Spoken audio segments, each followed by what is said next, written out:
For Outlaw Kart Racing, this final day of the West Coast Nationals is our Daytona 500. It's our Indy 500. It's our Knoxville Nationals. It's the granddaddy of all Outlaw Kart races. And I can tell you guys, going into this final day, you can literally feel the atmosphere on these fairgrounds and what everybody is feeling as far as the intensity goes, as we all are still out on this quest in this chase for a golden eagle, because that literally solidifies your Outlaw Kart career and puts you in the history books forever.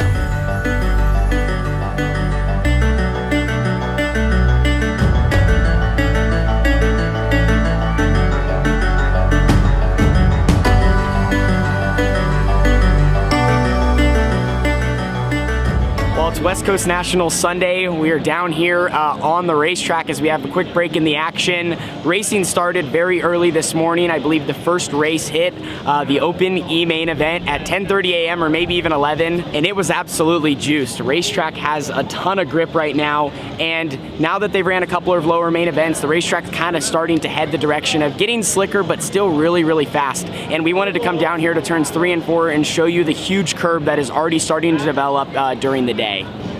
Kind of kneel down with me right here. It's hard to see, but it is literally starting to develop a massive cushion here on exit of turn 4, and a lot of guys are struggling to use it just with how fast the track is. When an Outlaw Kart track gets curved up like this, there's a certain way to run it, and I can't even necessarily tell you how to. You just gotta build momentum, try to put your right rear in the right spot, and right now the bottom is extremely good, and the reason that they have this curb up here is just to try to give the top side a chance. And I think that this will definitely be one of the most interesting West Coast Nationals to date with the track we have right now, because usually by this time it's rubber, it's really slick, and this is the complete opposite. So we have a quick break right now. We're gonna be rolling into the B mains next, and then we'll be into the A main event where we will be running our 50-lap feature and rolling off from the 4th starting spot.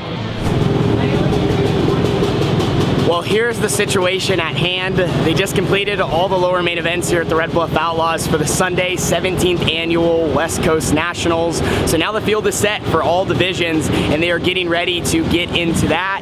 But they decided to rework the racetrack and try to bring some grip back so it would hopefully last longer before the open feature rolled out last. And it's 50 laps. So now as a team, you know, in all the years we've ran West Coast Nationals, it's usually rubber and everyone kind of expects it because they never really would touch the surface. But this year they're kind of throwing a curveball at all of us. So I feel like there's a little bit of an unknown factor in the pit area for the 16 drivers and what to do to make your race car not only go fast on lap number 1, but also on lap 50.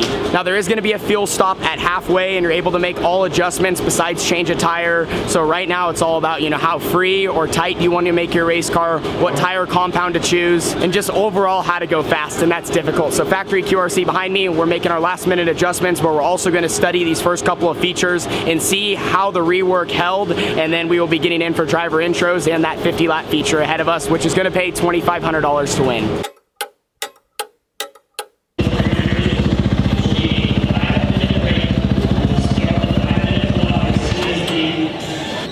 Well, we're buckling in. I can feel the atmosphere, the intensity. We talked about track conditions earlier. Racetrack is just starting to get really, really slick and almost abrasive. The rework really held on for a little bit, but not much. So rolling off 4th, 50 laps ahead of us. Came to win. So let's get after it. I want to do this for my crew, for my team, and put on a good show. Good job, good season. Thank you. You had a good job. You've been killing it this month, weekend. You'll finish the shit off. Let's do it. Let's do it. Thanks, Kieran. Guys, this is it. Let's go for it. Let's run a good race to the field stop, and we'll get it. Okay, you're good to go. Good luck, man.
25 down. We still have 25 to go.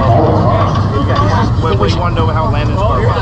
Yeah, I mean, he said he's just a little bit tied off. Yeah, I'm just tied off too just a little bit, but like honestly, being that tight isn't bad on the top, you know? Yeah. Which I think I'm just gonna have to try to, because it's actually not bad. I just can't get through the center of the top. That's the only thing, you know. There's nothing holding it. Just give it all I got. All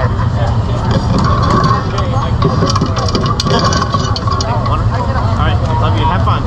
Hey, it is what it is. Yeah, when he hit you, I thought maybe it knocked the chain off. I didn't even see him until 16.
Well, West Coast Nationals complete. My career best finish. Came home third, bottom step of the podium. Nothing to hang our heads on, but just kind of a frustrating race. You know, I don't know how to really describe it. I kind of felt like I was there the whole time, and I was a contender, and I was there, but I never really felt like I was better than my teammate Landon or Jesse. First half, just kind of racing to the fuel stop. Jesse got out front, and he was pulling. He was really fast, and I kind of knew we might be in trouble. Just because, I had my wing kind of back, then I moved it forward, but nothing really, I felt great, like I said. So overall, it is what it is. Then we got to the second half. I fired off a great restart on Jesse, but wasn't able to get much. Just got next to him and wasn't able to, get him enough out of the groove. And then from there, fell back to third and kind of bounced between second and fourth there for a little bit, and was able to finish third on the podium. So it is what it is. Thanks to Jimmy, QRC, and everyone for what they do. Congrats to Landon on getting an eagle and bringing one home for the team. That's really neat. He was just a little bit better than us, and that's part of the game we play. So we were right there the whole time, just wasn't able to get it done this year. And I wanted to tell you guys about Jimbo. Jimbo came from Oklahoma City to be here for West Coast Nationals. Stayed for all 4 nights. Got the Red Bluff Outlaw experience, which was hope to come next year. Absolutely, it's a great weekend to see Red Bluff for the first time. Thank you so much, Jimbo. Anyway, that's our West Coast Nationals weekend. Just so close yet so far. Well, after competing inside this building, the Paulie Davis Pavilion, for the last 6 months during the winter time, while not much else is racing, it has once again taught me a lot. It's been another great season, and we wrapped it up here at the West Coast Nationals. That last clip, I just got out of the race car, and I felt like I was just speaking words. Things had just happened. Third in the points after 12 races, and third at the West Coast Nationals, which is our Knoxville Nationals. It's our Chili Bowl. It's our biggest race of the year. So nothing to hang our head about to be on the podium and be, you know, so close. Racetrack just became locked down rubber, and usually when that happens, it tends to be on the high side. But this weekend, it happened to be right around the inside, almost, you know, kind of through the middle. You could run it a couple of different ways. And throughout the race, I tried to change what I was doing to get better, move my wing.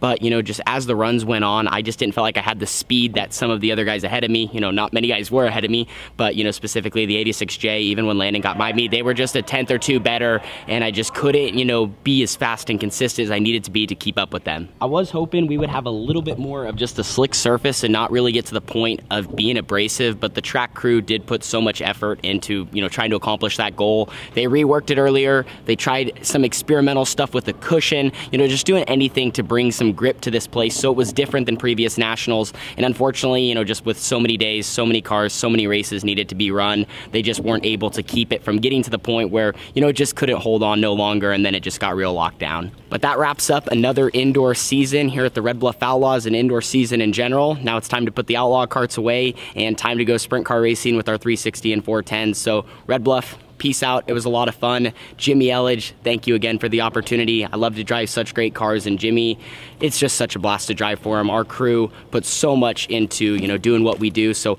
also, not only thanks to QRC, but Durst Incorporated, Adams Investing, Jet Performance Labs, Burris Racing Tire, and then Red Bluff and their crew for, you know, another season. I believe this was my 12th year running full-time, not missing a race, and trying to chase a championship and an eagle at the West Coast Nationals. So we didn't get it done this year, but guess what? There's always next year, and that is what keeps you coming back. See you guys all in the next one. Deuces.